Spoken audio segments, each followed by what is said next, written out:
திருப்பூர் மாவட்டம் பல்லடம் அடுத்த சேமலை கவுண்டன் பாளையத்தை சேர்ந்த தெய்வசிகாமணி, அவரது மனைவி அலமேலு அம்மாள், மகன் செந்தில்குமார் ஆகியோர் கடந்த 170 நாட்களுக்கு முன்பாக கொடூரமாக அடித்துக் கொல்லப்பட்டனர். 100க்கும் மேற்பட்டவர்களை அழைத்து போலீசார் தீவிரமாக விசாரித்தும் இந்த வழக்கில் கொலையாளிகளை போலீசாரால் கைது செய்ய இயலவில்லை.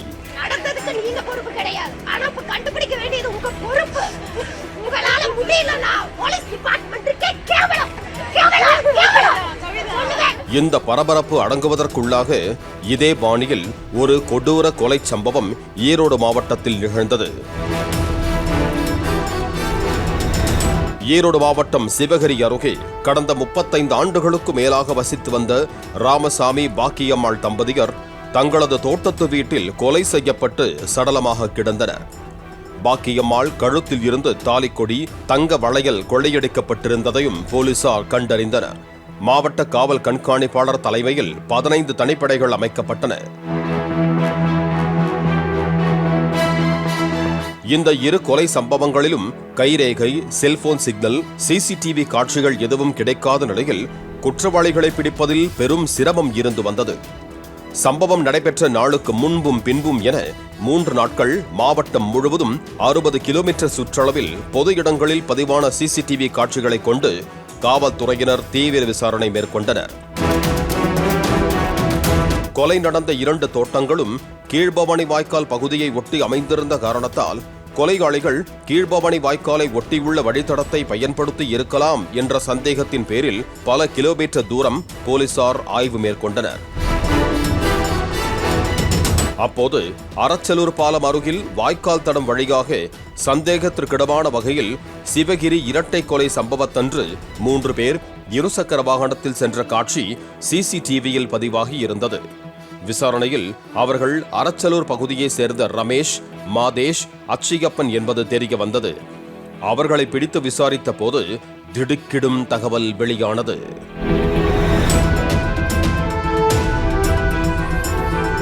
மூன்று பேரிடம் நடத்திய விசாரணையில் சிவகிரி இரட்டை கொலை மட்டுமல்ல, சேமலை கவுண்டன் பாளையம் 3 பேர் கொலையையும் தாங்கள்தான் செய்ததாக ஒப்புக்கொண்டதாகவும், ஏற்கனவே 5 வழக்குகளில் தொடர்புடைய இவர்கள் கடந்த 2015ஆம் ஆண்டு திருட்டு வழக்கில் கைது செய்யப்பட்டு 9 மாதங்கள் சிறையில் இருந்ததாகவும் மேற்கு மண்டல ஐஜி செந்தில்குமார் தெரிவித்தார். இதுக்கு முன்னாடி 2015ஆம் ஆண்டில் ஒரு 5 வழக்குகள் இவங்களுக்கு இருக்குது. ப்ராப்பர்ட்டி அஃபென்ஸ், சொத்து வழக்குகள். அந்த 5 வழக்குகளையும் விடுதலை ஆயிடுச்சு. அதன் பிறகு இவர்கள் மேல் ஸ்பெசிஃபிக்கான வழக்குகள் இல்லை. இப்போ சொல்லியிருக்கிறாங்க, அதை பற்றி விசாரித்து மேற்கொண்டு முடிவெடுக்கிறாங்க. இந்த இரு சம்பவங்களிலும் கொள்ளையர்களில் ஆட்சியப்பன் மட்டும் 15 நாட்களுக்கு முன்கூட்டியே தனியாக சென்று தென்னந்தோப்பில் மட்டை கழிப்பது, மருந்து வைப்பது, தேங்காய் பறித்து உரித்து கொடுப்பது உள்ளிட்ட வேலைகளை செய்வது போல வீட்டில் உள்ளவர்களை நோட்டமிட்டு சென்று தகவல் கூறியுள்ளான். முன்கூட்டியே காவலுக்கு இருக்கும் நாய்க்கு உணவில் குருணை மருந்தை கலந்து வைத்து சாகடித்திருக்கிறார்கள். பின்னர் 3 பேரும் சேர்ந்து கரும்பு காற்றுக்குள் பதுங்கி இருந்து நள்ளிரவில் மின்சாரத்தை துண்டித்து வீட்டுக்குள் புகுந்து கொள்ளையடித்ததாகவும், தங்களை காட்டிக் கொடுத்துவிடக் கூடாது என்பதற்காக இரு சம்பவங்களிலும் 5 பேரையும் கொடூரமாக தாக்கி கொலை செய்ததாகவும் கொலையாளிகள் வாக்குமூலம் அளித்ததாக கூறப்படுகிறது. செந்தில்குமாரின் ஐபோனை அருகில் உள்ள கிணற்றுக்குள் வீசியதாக கொலையாளிகள் தெரிவித்ததால் அதனை மீட்க நடவடிக்கை மேற்கொள்ளப்பட்டிருக்கிறது.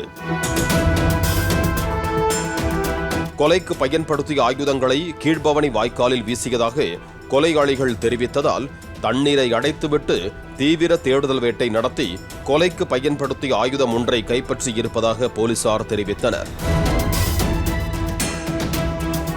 இதையடுத்து ரமேஷ், மாதேஷ், அச்சியப்பன் ஆகிய 3 பேரையும் கைது செய்த போலீசார் கொள்ளையடித்த நகைகளை வாங்கி உருக்கி விற்று கொடுக்க துணையாக இருந்த காரணத்தால் அரச்சலூர் நகைக்கடை உரிமையாளர் ஞானசேகரனை இந்த வழக்கில் 4வதாக கைது செய்திருப்பதாக போலீசார் தெரிவித்தனர். கைது செய்யப்பட்ட 4 பேரையும் நீதிமன்றத்தில் ஆஜர்படுத்தி சிறையில் அடைத்தனர். பாலிமர் செய்திகளுக்காக ஈரோடு செய்தியாளர் ரவிக்குமார் மற்றும் செந்தில்குமார். பிளே ஸ்டோர் மற்றும் ஆப் ஸ்டோரில் இருந்து பாலிமர் செயலியை QR கோடு மூலம் பதிவிறக்கம் செய்யுங்கள். செய்திகளை உடனுக்குடன் பெறுங்கள்.